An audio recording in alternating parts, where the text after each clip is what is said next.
मैं आपकी टीचर की जगह पे रहती तो मैं आपके पैर छू लेती शायद। इतना टैलेंटेड बच्चा है। कॉमर्स हाँ, से हम लोग related सेम जाते हैं। यस। तो जब मैं बच्चों को बता दी, जब मैं प्रिंसिपल थी तब पेरेंट्स को बहुत हिचक होती थी कि अरे नहीं, साइंस में जाना चाहिए, मैथ्स में जाना चाहिए। तो मैं उनकी भावनाओं को समझ सकती थी, तो मैं उनको बोलती थी कि यस चलो ठीक है, 40% भी बच्चा आया 10th में साइंस पढ़ना, एक को बैठो, एक महीना उनको बिठाती थी। और जब बच्चा आता था, मैडम नहीं जम रहा फिजिक्स, नहीं जम रहा। मेरे साथ सब है, मेरे साथ सब है। मतलब नहीं, मेरे 40 नहीं आए थे, मतलब मेरा मार्क्स अच्छे आए थे, और जब मार्क्स अच्छे आते ना तो फिर सब लोग के दिमाग में थे नहीं, जब 80+ आए हैं, अराउंड 89% आए तो फिर आपको मैथ्स देना चाहिए। तो 11th में मैं पहले 1 साल तक के मैथ्स पढ़ा। अच्छा। फिर मतलब 1 साल में 1 महीने क्वार्टरली करके मैथ्स के सेक्शन में, बाकी तो ठीक है, मैथमेटिक्स इज बिल्कुल। ये जो केमिस्ट्री थी ना वो मेरे को बिल्कुल समझ नहीं थी, और मैं बिल्कुल देखता रहता था मुंह खोल करके क्या बोल रहे हैं। एक्चुअली उनकी लैंग्वेज का भी प्रॉब्लम था, ये मलयाली टीचर था, वो जो बोलते थे मुझे समझ नहीं आता, केमिस्ट्री भी समझ नहीं आती। फिर मुझसे बोले एक दिन रोक करके कि ना तुम मुझसे कुछ पूछते क्यों नहीं हो, तुम पूछोगे तुम्हारा इंटरेस्ट डेवलप होगा। मैं बोला ठीक है पूछूंगा। नेक्स्ट डे जब वो क्लास में मैंने बोला मेरा एक डाउट है, पानी का फॉर्मूला H2O, अगर मैं 2 डब्बा हाइड्रोजन और 1 डब्बा ऑक्सीजन मिला करके लाऊं तो क्या पानी बन जाएगा? तो उन्होंने मुझे एक सेंटेंस तो हिंदी में बोला, उसके बाकी के सारे सेंटेंस मलयाली में बोले। एंड आई कैन अज्यूम कि शायद अच्छी बातें नहीं बोली होगी। मैं आपकी टीचर की जगह पे रहती तो मैं आपके पैर छू लेती शायद। इतना टैलेंटेड बच्चा है। तो बच्चे जब एक महीने में ज्यादा थकते थे या जैसे भी है, ऐसे नहीं कि हम जानबूझ करते थे, बहुत अच्छे टीचर्स हम उस समय में प्रोवाइड करते थे ताकि बच्चों का इंटरेस्ट बने। हमें स्कूल में ये भी बहुत सारी चीजें की है कि इंटरेस्ट बने रहे और आगे बढ़े इसमें। लेकिन जब एक लास्ट पॉइंट आ जाता था तो बच्चे वापस आते थे कि हमको कॉमर्स मैनेजमेंट लेना है, आर्ट्स में जो भी। और उसके बाद फिर हम कॉमर्स की या मैनेजमेंट की पढ़ाई स्टार्ट करते थे। तब तक की जो कॉमर्स किए हुए बच्चे, उनको बेसिक तो चलता ही रहता था। जब ये फाइनल हो गया कि अब आज के बाद से फील्ड चेंज नहीं करनी है, तो then I welcome that students कि बहुत बड़ा और अच्छा निर्णय आपने लिया है कि कॉमर्स में आप आ गए, क्योंकि जो डॉक्टर होगा वो भी अपने अंदर अकाउंटेंट को तो रखेगा ही। हाँ, करेक्ट। जितने भी सारी चीजें हैं, जीएसटी लग चुकी है तो एक सीए रहेगा, एक सीएस रहेगा, हिसाब रखने वाला तो रहेगा ही। तो ऐसा नहीं है कि कॉमर्स एक अलग फील्ड है या कम फील्ड है। कॉमर्स लेने वाला कभी भूखा नहीं रहेगा, दैट इज चैलेंज। हाँ, ये बात तो मैं मानता हूँ, बिल्कुल करेक्ट। हम लोग सिर्फ बुक्स में करोड़ों करोड़ों के कैलकुलेशन नहीं करने, एक्चुअली में हमारे घर के कनस्तर भर गए। Yes yes yes yes. तो ये है। और फिर तब बच्चे खुश हो जाते थे कि नहीं सब ये, और उनको थोड़ा सा मोटिवेट करने के लिए कभी हमने कॉमर्स का सेक्शन का ए, क्योंकि मैक्सिमम देखा जाता है कि स्कूलों में साइंस मैथ्स वालों का सेक्शन ए होता है, बी होता है और कॉमर्स का सी होता है। तो हमने ये भी ट्राई किया कि कॉमर्स का ए रखे, लेकिन चलो ठीक है, जहाँ पे बोर्ड में एग्जाम होती है तब बच्चों की साइंस के नंबर्स पहले आते हैं, तो फिर उसको उनको चेंज करना पड़ा। तो बहुत सारी चीजें क्रिएटिविटी करने की कोशिश की, लेकिन कहीं ना कहीं पास भी होते गए, कहीं जो पूरा गवर्नमेंट का रूल बना हुआ है उसके साथ हम लोगों को मैचअप करने में थोड़ा सा परेशानी होती थी, फिर पुराने लेवल पे आ जाते थे हम लोग। लास्ट और मेरा सबसे फेवरेट सब्जेक्ट स्पोर्ट्स क्यों इग्नोर्ड है?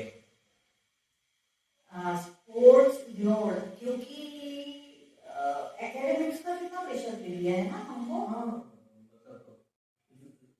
मतलब दिमाग की एक्सरसाइज इतनी हो जाती है कि हाथ पैर चलना कम हो जाते हैं हमारे।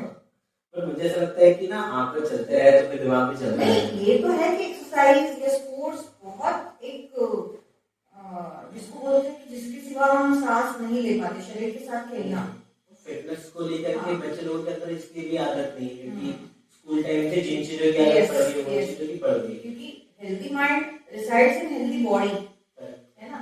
लेकिन हम आजकल क्या करते हैं कि नॉलेज बढ़ाते जा रहे हैं कि ये डिग्री वो डिग्री, ये मुझे आता है वो मुझे आता है, और देखा जाए तो हमारा शरीर फूलते जा रहा है या कमजोर होते जा रहा है, या कहीं कुछ ना कुछ हमेशा चलते रहता है। इंटेलिजेंट बहुत है, पर उसको डिलीवर, जो इंटेलिजेंस है आपका डिलीवर करने की बॉडी है क्या आपके पास, ये देखना जरूरी है। सिर्फ डिलीवर नहीं, अगर आपके पास सारे रिसोर्सेज है, लेकिन अगर आप उसको भोगने के लिए आपके पास अच्छा शरीर एनर्जी लेवल है क्या, सारी नहीं है तो फिर वो और ये बहुत छोटी छोटी चीजें हैं जिसमें हम एजुकेशन सिस्टम को ही सिर्फ नहीं बोल सकते हैं, तो आपका पर्सनल व्यू हो सकता है, पर्सनल डेवलपमेंट, क्योंकि एक्सरसाइज करते वक्त, स्पोर्ट्स करते वक्त बहुत मेहनत करनी पड़ती है।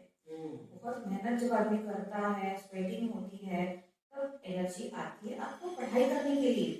ये कब पता चलेगा, 2 दिन में नहीं, अरे मैडम ऐसा बोली थी, सर ऐसा बोले थे, चलो मैं बहुत मेहनत करता हूँ, 1 घंटा दौड़ लेता हूँ, फिर स्कूल जाता हूँ, वहां जाके सोना नहीं है, फिर 1 दिन तो वैसे ही होगा, दूसरे दिन भी वैसे होगा। कंटिन्यूस हैबिट्स कैसे रहती है, habits of continuous 40 days 60 days करो, उसके बाद उसका असर दिखता है आपको।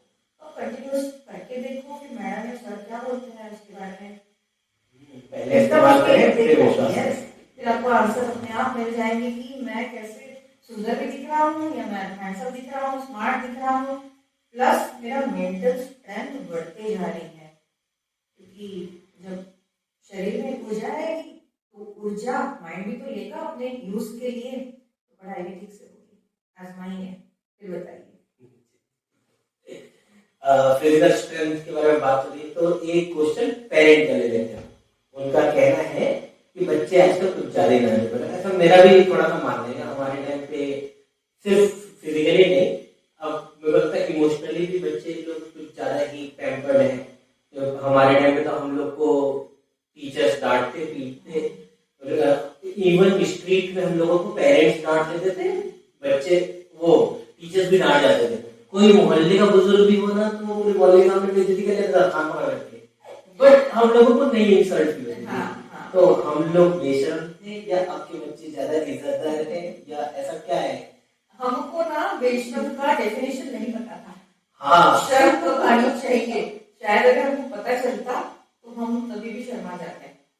आज ये होता है अमरूद तोड़ना हमारे लिए बहुत लॉजिकल था, उसमें वो चिल्ला रहा है तो हमारे लिए हमारे लिए इज्जत बढ़ जाती थी वो अंकल की, हाँ कि मेरे लिए अच्छा सोच रहा है ये, हाँ, ये अच्छा सोच रहा है, यस, तो वो इज्जत बढ़ जाती थी। उसको देख के पीछे 2 पैर हो जाते थे कि अंकल आ रहे हैं। और आज अगर वो अंकल ऐसे दिखेंगे तो आज क्या करेंगे, देखता हूँ क्या कर लेंगे, देखता हूँ। हाँ, ये एटीट्यूड बच्चों के अंदर आ गया ना, क्यों आ गया ये, क्या कर लेगा, किसके कारण आया, ये समझने की जरूरत है। क्योंकि पहले हम ऐसा क्यों थे, क्योंकि हमारी जॉइंट फैमिली रहती थी, पेरेंट्स को, बड़ों को पता ही नहीं कौन बच्चा कौन सी क्लास में पढ़ रहा है। स्कूल में जाके अरे कौन, ये बच्चा कौन सी क्लास में पढ़ रहा है, मम्मी को पूछा जाता था प्रिंसिपल के सामने। पेरेंट्स को पता ही नहीं है ना। और आज इसमें तो एक हाँ देखो 8 है। अब मेरे पापा जी की तरफ में भी मेरे 5 चाचा हैं।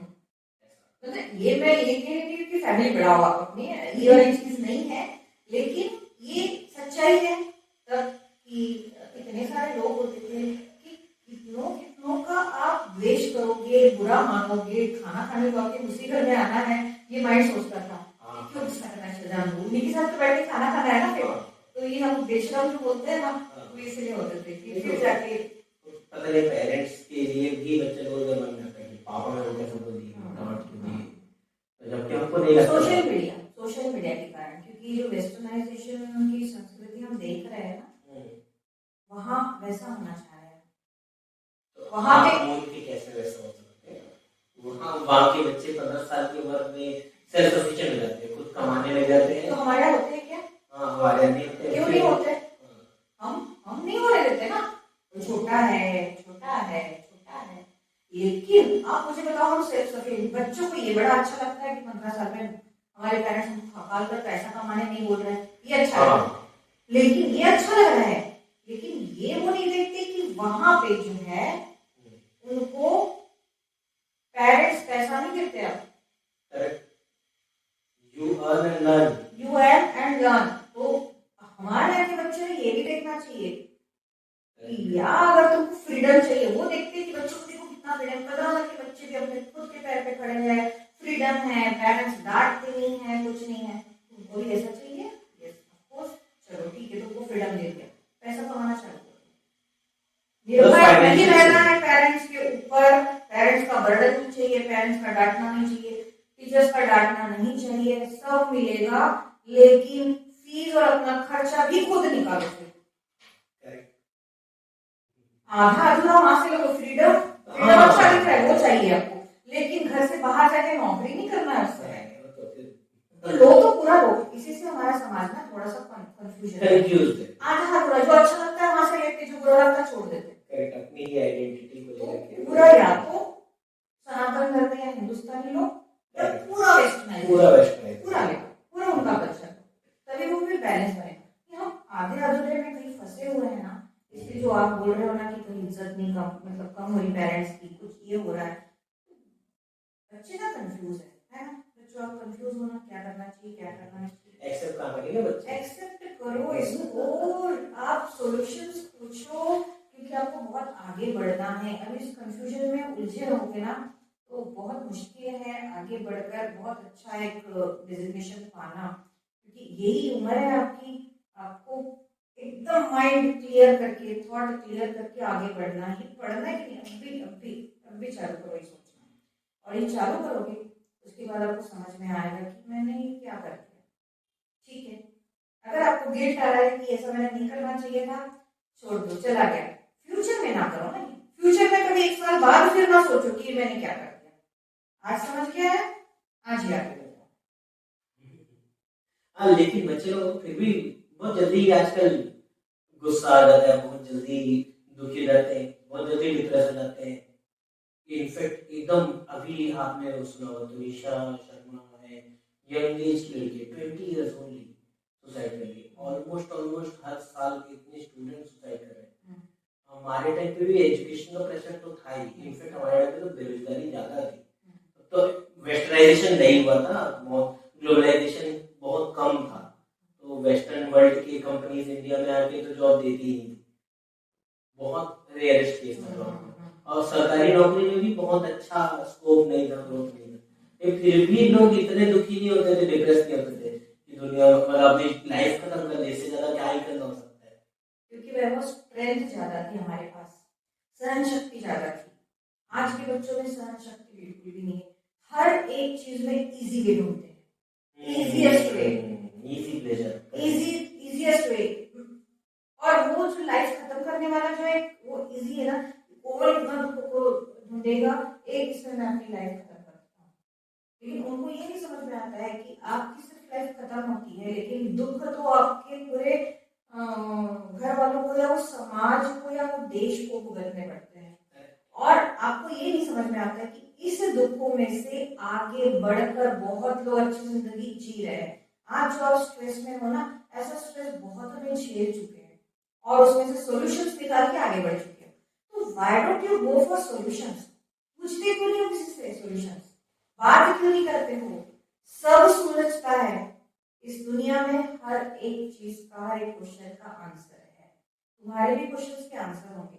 स्ट्रेस और डिप्रेशन ये सब हवा हवाई, ये हमारे शब्द है ही नहीं, हमारे कल्चर के शब्द ही नहीं है, स्ट्रेस डिप्रेशन ये सारी चीजें सब वेस्टर्नाइज, क्योंकि वो लोग वाकई वहां पे था, वो सब यहाँ पे आए, यहाँ पे लेकर आए, हमारे पास नहीं था, हमने वो ले लिया, तो ये इजीएस्ट वे है, उसको बिल्कुल भी मत चाहिए, क्योंकि सबसे बुरा एक समय रहता है, वो निकल जाता है, एक दिन शांत होकर सोचिएगा, जब भी कभी ऐसे थॉट्स आते हैं कि अब मैं क्या करूं, बस अब बहुत हो गया, शांत बैठिए एक दिन, और एक दिन में आपको रिजल्ट्स मिलना चालू हो जाएंगे, आपका माइंड आपको आंसर देगा, क्योंकि कभी भी माइंड, कभी सपने में अपने आप को मरते हुए देखा है क्या, कभी माइंड आपको अपना मरना कभी नहीं दिखाता, क्योंकि माइंड ने आपको मरना सिखा ही नहीं है, माइंड मरना कभी नहीं बताता, ये ध्यान रखना, कभी भी नहीं, क्योंकि माइंड के पास सारों के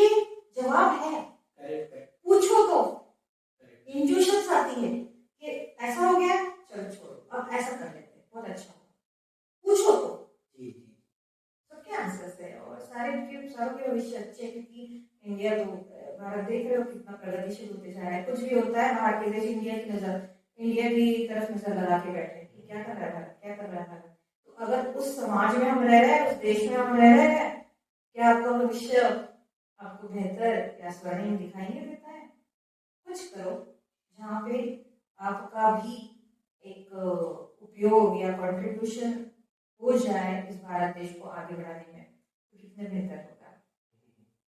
मुझसे बोलते हैं कि मतलब अब मैंने 2-3 लोगों से ज्यादातर लोगों सुना, दिन के टाइम पे तो दोस्त रहते हैं और शाम के टाइम तक भी कुछ ना कुछ रहता है, लेकिन जब आप सोने जाओ ना तब आपको ज्यादा थॉट्स आकर के घेरते हैं ऐसे, और आपको समझ में नहीं आता क्या करो और ऐसा ऐसा हो क्यों रहा है? क्या इन लोगों ने काम टाल दिया है इस कारण से? रात के थॉट्स किस प्रकार के? थॉट्स ऐसा थे कि मैं चारों तरफ से फंस चुका हूँ, तो मैं कुछ भी करूंगा तो फिर वो काम मतलब अब अपन स्टूडेंट्स के लिए बात कर रहे जी हैं। जी स्टूडेंट्स की बात, तो पढ़ाई से बात कर रहे हैं, पढ़ाई से रिलेटेड समझ नहीं आ रहा है इस तरह से कुछ। हाँ नहीं, उन लोग के अपने भी बहुत सारे प्रॉब्लम्स होते हैं ना, दोस्तों के साथ लड़कर बैठे हुए, फिर वो दो फ्रेंडशिप में भी चारों तरफ लगे हैं, फिर वो अब आजकल एक नया सिस्टम है कि people are getting young very early age, और उनको वैसे वो भी एक प्रॉब्लम यंग एज में आ गई है, मतलब है। और एजुकेशन तो है ही है, क्योंकि एजुकेशन तो सबसे लीस्ट प्रायोरिटी में है, फिर उसके बाद प्रॉब्लम्स आती है। ये बच्चों को क्यों फिर थॉट्स घेरते हैं? मैंने अगर कुछ गलती की है तो मुझे रात को गलत थॉट्स आएंगे ना। अगर मैं राइट हूँ तो मैं तो कॉन्फिडेंस से सोऊंगी, आन दो किसी को कुछ भी हो जाए, मैं राइट हूँ।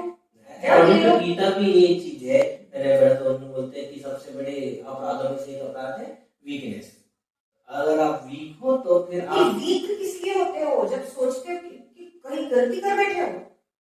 हाँ करेक्ट वीकनेस है ना कि तो है यार मैंने तो ये गलती कर दी है, और मेरे पापा को ना समझ में आया, मेरे दोस्त को ना समझ में आया, मेरे टीचर को ना समझ में आया, और तो यही चलते हैं आगे पर डर के। तो क्यों करें? प्रायोरिटी डिसाइड करो, आप स्टेबल हो जाओ, 18 साल के ऊपर हो जाओ, पूरे आपको मैच्योरिटी आ जाए, फिर तो दुनिया भर के सारे काम करने हैं। लाइफ किस लिए? सब उसी के लिए है। एंजॉय करो, आगे बढ़ो, देश को भी एंजॉय करवाओ और सारी चीजें करो। तो गलतियां जो करते हो ना इस एज में जहाँ पे खुद के पैसे नहीं है, मेरा ये कहना है कि स्टेबल हो जाओ, कमाई करना चालू करो, और एक एक चीज की आप फिर एक्सपीरियंस लेते जाओ, क्या है मेरे लिए सही, क्या मेरे लिए गलत है। तो ये जो थॉट्स जब आते हैं ना, उसका सिर्फ एक ही कारण होता है कि गलतियां है। और मान लो अगर ऐसा लगता है कि गलतियां है, मैंने इस बंदे से कुछ खराब बातें कर दी, इस बंदे से मैंने झगड़ा कर लिया, गेट अप, या फिर रात को सोच लो कल मैं उससे जाकर माफी मांग लूंगा, सॉरी बोल दूंगा और झगड़ा समाप्त कर दूंगा। रात को ये सोचकर सो जाओ, कल वो कर दो। क्या ऐसे थॉट दूसरे दिन आए नहीं क्या? फिर मुझे नहीं लगता, हम लोग को तो नहीं है, जिनको आए हैं उनका एक्सपीरियंस मेरे साथ। तो वो कर सकते हो आप कि झगड़ा समाप्त करो। आज झगड़ना और ये थॉट्स, अरे पढ़ाई का पेपर है, पढ़ाई का थॉट क्यों नहीं? तो फिजिक्स, केमिस्ट्री या मैथ्स या अकाउंट्स, मैनेजमेंट, इकोनॉमिक्स, ये क्यों नहीं दिखते आपको? उसके आंसर्स क्यों नहीं दिखते आपको? इसके बाद आपके पास टाइम बच कहाँ रहा है? 3 सब्जेक्ट 4 सब्जेक्ट पढ़ लो, और इनफैक्ट हिंदी भी कोई छोटा मतलब हल्के में तो बिल्कुल हिंदी। तो सपने भाई अगर मैं बताऊं मेरे 91 मार्क्स आते हैं हिंदी में। अरे वाह। तो ये सपने में दिखना चाहिए आपको कि ओ ये इकोनॉमिक्स का ये आंसर मेरे को थोड़ा हार्ड लगता था, सपने में भी देखो ना, याद हो जाएगा। हाँ करेक्ट। इतने के बाद फिर कहाँ टाइम बचेगा? अगर मान लो आप पढ़ाई ही कर लो, स्पोर्ट्स कर लो, फिर आप अपनी सेल्फ इंप्रूवमेंट के लिए तो रिसर्च कर लो, देखिए 24 घंटे में कहाँ जाएगी घंटे आपको पता नहीं चलेगा। आपके पास किसी और आपके फ्रेंड्स हैं तो फ्रेंड्स सिर्फ वही है जो आपको पॉजिटिव चीजों की तरफ वो करे, पॉजिटिव अप्रोच की तरफ। और अगर वो नहीं कर रहा है, इफ ही और she is wasting your time, आपका दोस्त नहीं है बिल्कुल, वो सिर्फ बेकार कामों के लिए संगत निभा रहा है, तो आपका टाइम वेस्ट कर रहा है, तो आपका दोस्त नहीं है, बिल्कुल नहीं है। और अपने आप को खुद को भी ऐसा बनाओ आप कि आपकी संगत हर किसी को चाहिए रहेगी। ये तो आप संगत से, जो सर ने बोला कि ऐसे दोस्तों के साथ मत हो, ऐसे दोस्त में आप काउंट नहीं होना चाहिए। हाँ, ऐसे दोस्त मत बनो। सबसे पहली बात है ऐसे दोस्त मत। आप एक अच्छा एक स्टूडेंट या एक अच्छा बच्चा बनो, ताकि आपकी संगत हमेशा सबको चाहिए, लेकिन इसका दोस्त बन जाओ एकदम हाइट पर आएगा। टीचर्स भी इसको अच्छा मानती है या इसको एक इज्जत देती है। इसके साथ अगर हम अटैच हो जाएंगे तो हमारी भी एक हाइट बढ़ जाएगी। तो बी गुड। बहुत अच्छा मैडम, इस बारे में बात अब हम लोग समाप्त करने की कोशिश करते हैं। कोई 3 सजेशंस अगर आप बच्चे लोगों को, अच्छा पहला तो मेरी तरफ से सजेशन आप ये कि एजुकेशन को आप सिर्फ स्कूल कॉलेज तक मत सीमित रखो। एजुकेशन यानी आप अपने आप को एजुकेट करने की लिमिट मत रखिए कि जो स्कूल में सिखाया जाएगा वही मैं सीखूंगा। अगर स्कूल में कंप्यूटर कंपलसरी नहीं है तो आप तो सीख सकते हो, आपके हाथ पैर से नहीं बात है, आप बिल्कुल सीखिए। अगर स्पोर्ट्स स्कूल में नहीं है लेकिन आप पर्सनली स्पोर्ट्स सीख सकते हैं, रनिंग करिए। बहुत सारे ऐसे स्पोर्ट्स हैं जो बहुत लो कॉस्ट में, इनफैक्ट इंडिया स्पोर्ट्स को लेकर के बहुत चीपेस्ट ऑप्शन है। यहाँ पे बहुत इजी और चीपेस्ट ऑप्शंस अवेलेबल है सारे स्पोर्ट्स के लिए। बाकी कंट्रीज, वेस्टर्न कंट्रीज के कंपैरिजन में आप कर सकते हैं, बिल्कुल स्विमिंग कर सकते हैं, बहुत कुछ कर सकते हैं। ये मेरी तरफ का कंक्लूजन है। आप बिल्कुल भी अपने आप को स्कूल और कॉलेज तक बस लिमिट मत रखिए। Learning is constant, in fact 24 hours में आप जितने देर तक आप अवेकन है तब तक के आप अपने आप को जरूर एजुकेट करते रहिए किसी न किसी फील्ड में। बहुत बढ़िया वैभव। मैं अपनी तरफ से बताना चाहूंगी कि टीचर्स ने जो सिखाया है या पेरेंट्स ने जो सिखाया है उसके अलावा आपको भी जब लगता है कि नहीं मुझे ये अच्छा काम करना चाहिए, तो क्या कभी आप ये सोचते हो कि मुझे तो सिखाया नहीं है तो मैं क्यों करूं? जैसे आपको घर से निकलते वक्त किसी ने कुछ भी नहीं बोला है, लेकिन अगर चौराहे में जाके देखते हो कि एक ब्लाइंड आदमी रोड क्रॉस करने के लिए मुश्किल में है, वो टीचर ने नहीं बताया आपको, पेरेंट्स ने नहीं बताया, क्या आगे बढ़कर उसका हाथ पकड़कर आप रोड क्रॉस करवाओगे उसको? मुझे लगता है हाँ, चाहे कितना भी नोटोरियस बच्चा हो उसको हेल्प जरूर करेगा। तो क्या ये टीचर ने बताया था कि आज कोई मिलेगा आपको और ये करना? नहीं, ये खुद आपका मॉरल ड्यूटी आपको बोलती है कि नहीं नहीं मुझे ये करना है। तो वैसे ही हर चीज स्कूल में, हर चीज पेरेंट्स ऐसे आपको हो सकता है ना मिले, लेकिन खुद से अच्छा क्या है बुरा क्या है ये तो सोचने की बुद्धि भगवान ने आपको दी है। तो हर आदमी जो भी इस धरती पे आता है उसको खुश होना, खुश रहकर जिंदगी जीना ये हक है। ये तो हम टेंशन पाल लेते हैं जिसके कारण हमारी जिंदगी थोड़ी अप एंड डाउन होती है। नहीं तो खुशियां तो भर भर की दी हुई है, हम देख नहीं पाते कहाँ पे है। हम अपने आप को बंद कर लेते हैं, ये मेरा दोस्त, ये मेरे मम्मी पापा, ये मेरे टीचर्स, इसके सिवा मेरा कोई नहीं। थोड़ा सा बाहर निकल के देखो, बहुत सारे लोग हैं जो आपको हेल्प कर देंगे। तो एजुकेशन जैसे वैभव ने बोला कि सीमित नहीं है, बहुत आगे बढ़ के आप कर सकते हो। सिर्फ एक लाइन को पकड़ के नहीं, साइड बाय आपको अपनी खुशियाँ, मतलब लड़के हो चाहे लड़कियां हो, जो भी बेसिक चीजें हैं वो सीखनी जरूरी है। जैसे खाना पकाना, घर की साफ सफाई करना, चाय बनाना, है ना, ये माता पिता सिखाए, टीचर सिखाए ना सिखाए, इसको सीखना बहुत जरूरी है। छोटे बच्चों को बताना चाहूंगी, पेरेंट्स को भी इसमें समझ में आना चाहिए कि टाई है, सॉक्स है, छोटी छोटी चीजें हैं, ये इनको तो धोने लगाओ रोज, क्योंकि ये बच्चे जो है हमारे बाहर बहुत समाज मतलब ऐसा चाह रहा है कि अभी अकेले अकेले रहने वाला ही।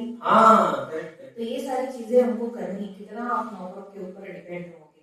और आने वाले 10 सालों में मुझे ऐसा लगता है भारत पे जो है ना इतना आगे बढ़ जाएगा, ये जो मेड्स है या जो छोटे छोटे काम करने वाले ये लोग शायद नहीं रहेंगे, ये लोग भी बहुत अच्छे बन जाएंगे। लाइफ स्टाइल में फर्क है, तो आप उनसे बर्तन नहीं बनवा पाओगे, उनसे झाड़ू पोछा नहीं करवा पाओगे शायद, मुझे ऐसा लगता है। और बहुत अच्छा हो जाएगा कि सब अच्छे हो जाएंगे। मुझे तो बहुत खुशी होगी और मे भी पॉसिबल अवेलेबल होगी, लेकिन उनको हम अफोर्ड ना कर पाए। तो ये तो बेसिक चीज है और ये हम अपने से अपने क्लीनलीनेस के लिए कर रहे हैं ना, तो दूसरों को नहीं करने का है। मतलब don't be an over facilitator if you are parent. बच्चों को पूरा ओवर फैसिलिटेट मत करिए, ओवर पैम्पर मत करिए, नहीं तो फिर आप उनको जितना सॉफ्ट बनाएंगे फिर वो आगे जा करके कहीं ना कहीं तो आज तो मम्मी पापा को मैंने खुद से अपने आंखों से देखा है कि पानी मम्मी ला के दे रही है, चाय मम्मी ला के दे रही है, और कब भी उठा के नहीं रख रहा है। लड़कियां, लड़के तो चलो हमारी भारतीय संस्कृति में लड़कों से कभी काम करवाया नहीं जाता था, लेकिन आज नहीं, अब तो लड़कियां भी लड़कों से कम नहीं है बदतमीजी के मामले में। मैं उसी के तो बोल रही हूँ कि लड़कियों को ऐसा दिखा है कि वो सोया है और मम्मी ला रही है। इक्वलिटी का तो ये मतलब बिल्कुल नहीं था, जेंडर इक्वलिटी का हमको ये नहीं चाहिए था। सब करो, लड़कियों को भी ये है और लड़कों के लिए भी है कि ये सब करो। आप अपने आप को अगर इक्वल बनाना चाहते हो तो सारी चीजों में इक्वल आ जाओ। बहुत अच्छा लगा आपसे मिल करके, और आई होप कि ये आखिरी नहीं है, इसके बाद जब लोग बहुत बार जब समय मांगेंगे आप समय दे पाएंगे। I hope. Thank you very much. अगर इससे रिलेटेड और ऐसे कोई और क्वेश्चंस हो सकते हैं अगर आपके, तो कमेंट्स में डालिएगा जरूर बैको, और हम फिर आकर उसको सॉल्व करने की कोशिश करेंगे। और आपके सजेशंस अगर हैं जो आप समाज को या इस माध्यम से पहुंचाना चाहते हो तो वो भी डालिएगा, वो भी हम शेयर करेंगे। Thank you very much.